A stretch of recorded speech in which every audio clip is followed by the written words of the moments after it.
Jenderal Bintang 3 ini sebut Peggy harus terima ganti rugi 100 miliar rupiah, Polda Jabar enggan bayar. Penetapan Peggy Setiawan sebagai tersangka kasus pembunuhan Vina dan Eki dianggap tidak sah oleh Hakim Pengadilan Negeri Bandung Eman Sulaiman. Dalam sidang pra-peradilan, Polda Jabar diminta untuk segera membebaskan Peggy Setiawan. Diketahui Peggy ditahan sejak Selasa 21 Mei 2024 dan dinyatakan tak terlibat pembunuhan pada Senin 8 Juli 2024.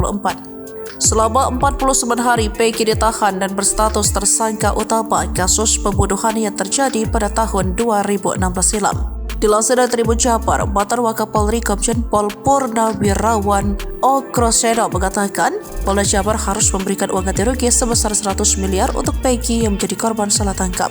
Jumlah rehabilitas di Indonesia ini kan maksimal 100 juta. Seharusnya kalau ada orang yang salah tangkap, mungkin ganti rugi kalau seorang salah tangkap direhabilitas namanya. Kemudian ganti rugi sekitar 10 miliar atau 100 miliar lah paparnya.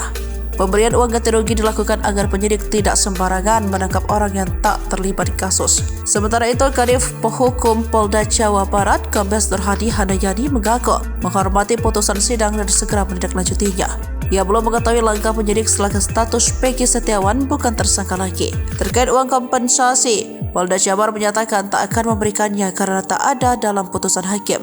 Menurutnya, hakim hanya meminta Peggy segera dibebaskan. Polda Jabar tak akan melakukan upaya hukum terhadap putusan ini.